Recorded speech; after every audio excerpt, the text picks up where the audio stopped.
Hello and welcome. We have with us Mr. W. B. Raman, former India batsman and an eminent coach who has also held the Indian women's cricket team. Uh, Today the topic of discussion is the Indian women's team and the T20 Women's T20 World Cup. And tomorrow, India would be playing a win or bust game against Australia women. Welcome to RevSportz WB. Thank you for having me, Shamik. I hope everything is fine. Yes, absolutely. And we start with a common question.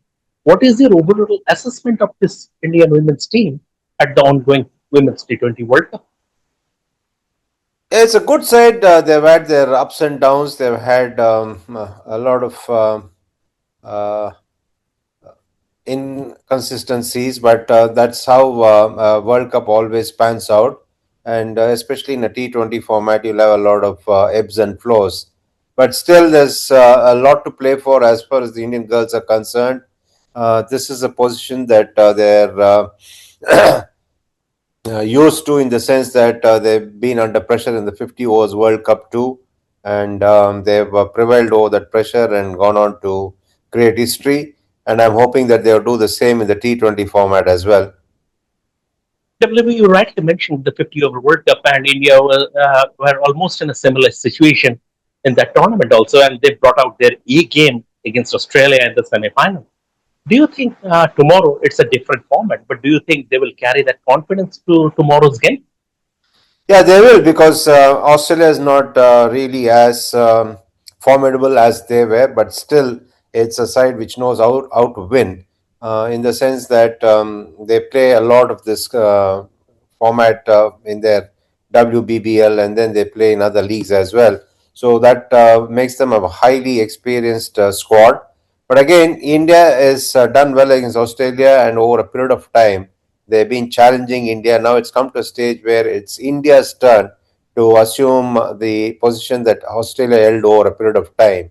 By that I mean India needs to try and get on top of the tree and stay there for a long time. That's the kind of situation India is in today, for the talent that they have and for what they've done in recent years. Now, getting back to this game that you're talking about, they will take heart from the fact that they beat them in Australia in the opening match of the T20 World Cup in 2020, and then they were close to beating them in the next World Cup in the T20 format as well. So it's something that will excite them. They look forward to doing it, and there is no turning back for India, for the simple reason they know that it's a good side.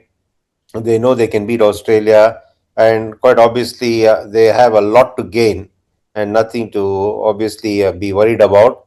It's all about winning and looking ahead rather than looking back as to what did not go well.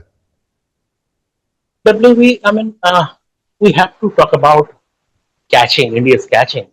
And so far, it hasn't been up to scratch. Last match against Bangladesh, and maybe it was because the opponents were Bangladesh, they didn't suffer. But four catches were dropped, and the catch dropped. The dropped catches count, touching double digits. So I think tomorrow India will have very little margin for error. What are your thoughts? I'm sure they will be aware that they need to do better on the field, because they need to be on top of their game in every department when you're playing against Australia in a make or break game. That is something that will make them very focused tomorrow. They'll also ensure that they start with a lot of intensity, because if you're playing against Australia, the intensity should be at its peak levels from the start. Because what Australia does is they go hammer and tongs from the word go. So, which means that if you let them get the upper hand in the first 5 6 overs of the game, then they ensure that they keep piling the pressure on. So it's important for India to be intense right from the get go, and make sure they make very few mistakes on the field against a side like Australia. But WB, this fielding or rather drop catches, this thing has been a recurring issue, and they do some very good fielding drills. They are accompanied by good support staff. So one wonders why is there no improvement, or rather, improvement has been slow. See, there's no particular reason for this. It's just a question of players ensuring that they concentrate on the field and perhaps uh, want to be there all the time, thinking that the ball will come towards them. So, if they start thinking about too many things on the field of play without focusing on what it is that they need to do, these lapses occur. But if you ask me personally, apart from maybe one or two who are safe catches, all the others are very good on the field. I don't see this unit being a poor fielding side. This to me is as good a fielding side as you can get. So it's rather a surprise to me that they have dropped a few catches along the way, but this is part and parcel of cricket. There is no particular reason that you can attribute it to, and let's all hope that they get their act together against Australia and go on to repeat what they did in the 50 over World Cup. That is, play a crunch game, qualify, and then go on to win the tournament. WB, I come back to something positive and Sri Charney's development as a player, as a young player, Sri Charney's development. Uh, every Indian cricket lover should take a lot of heart from the way she has developed, isn't it? Yeah, it's always a great thing to see a youngster improving quickly, improving in every respect. That's exactly what Sri Charni has done for the Team India and for herself. There's been a remarkable improvement every time she's walked out on the field of play. If at all, maybe something she needs to improve, it's about her athleticism. She's got to train a little bit more on that front. And once she does that, I think no, she's going to be a very exciting cricketer for the country in the years to come, and for many years to come, in fact, because she's already made a mark and she's already climbed the ladder as far as the T20 bowling vertical is concerned, which is fantastic because she's hardly about 1.5 years into international cricket, and to climb the ladder so quickly is remarkable. Now I go to the other end of the spectrum and India's middle order model. What we have seen so far, the openers have been giving the team a sort of electric start. But I mean, I directly name Harmanpreet Kaur, and if you look at his strike rate, he has been in the first two games. His strike rate is around 102, and if you go back to the past 3 years, he has a strike rate less than 120. If you compare Harmanpreet Kaur with someone like Heather Knight or Maya in Cap, they have been scoring at a strike rate north of 130. In the India South Africa game, Cap scored at a strike rate of 180. So, do you think this middle order model and Harmanpreet's strike rate being at the center point of it is a matter of concern? See, the numbers are good to see a few things, but what I would reckon even now is that each batter in the Indian side happens to be a match winner on her own.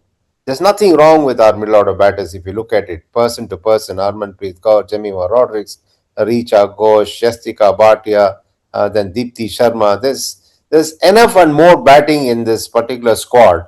It's just that maybe they have not worked out on a method of succeeding collectively. There have been a few good performances, but not as much as you would expect in terms of consistency from everybody. But that should not be a worrying factor because it's still a very highly formidable batting lineup. And Harmanpreet Kaur must probably look at just being a natural aggressive self. I think she is one who should get the license of not having to play according to the situation because she's something like a natural striker of the ball. If she deliberately plans on just working the ball around and picking up ones and twos, then it slows down the entire dynamics in her batting, which is not good. I think she must let her instincts take over, as she did many years ago when she succeeded in collaring the best of attacks in international cricket and put up the great performances she's put up. I would still back her to produce a match winning knock as long as she does not curb herself. So, WB, do you think she is putting a lot of pressure on herself?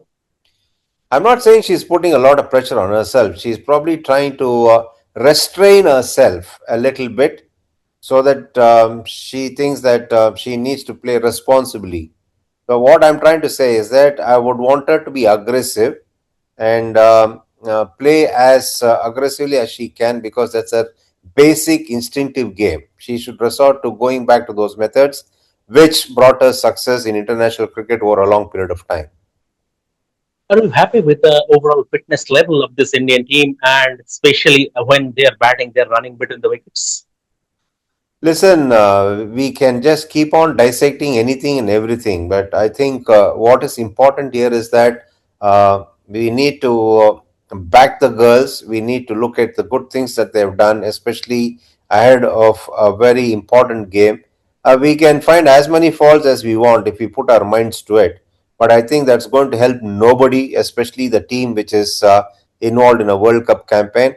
All these things that need improvement can be looked at once the campaign is over, whichever way it goes, I think. But this is not the time for us to dissect. At least I won't do it as an individual, having been a part of their journey.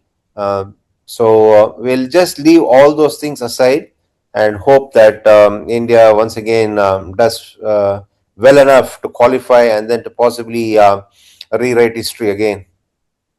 Just two more questions, WB. One is that, as you have said, Australia, maybe they have lost a bit of shame. Do you think, I mean, the way India played different format once again, the 50 over World Cup, but the way they played and the way they performed under pressure, do you think this team has that ability to revel when the chips are down, when the going get tough? These are the girls who are tough and who get going. Which team are you talking about, Australia or India? No, no, I'm talking about India. I'm talking about India. As you have said, Australia have lost a bit of sheen in the sense they Yeah, don't know. yeah, India does have it in them because recently they've beaten Australia in a high pressure knockout game. Of course, the format is different, but the fact also remains that it's all about knowing that you're capable of doing, which is important. And this particular Indian team knows that they can beat Australia as long as they play up to their potential. Yes, if you're going to be performing below par, you can't expect to win against any team, let alone Australia. So the Indian girls know what it is that they need to do. They need to be on top of the game, need to be focused, which I'm sure they will be come tomorrow. And I'm looking forward to them putting on the best performance tomorrow. Finally, WV, as former India women's team coach, what would be your advice to the girls ahead of win or bust game? Just go smash your opponents, girls. Don't worry about anything. Thank you so very much, WV. This was that was Mr. WV Raman on RevSportz, and once again, heartfelt thanks, WV. Thank you for your time, and it's been a pleasure having you on our platform. You're welcome. Thank you very much for having me once again. Thank you.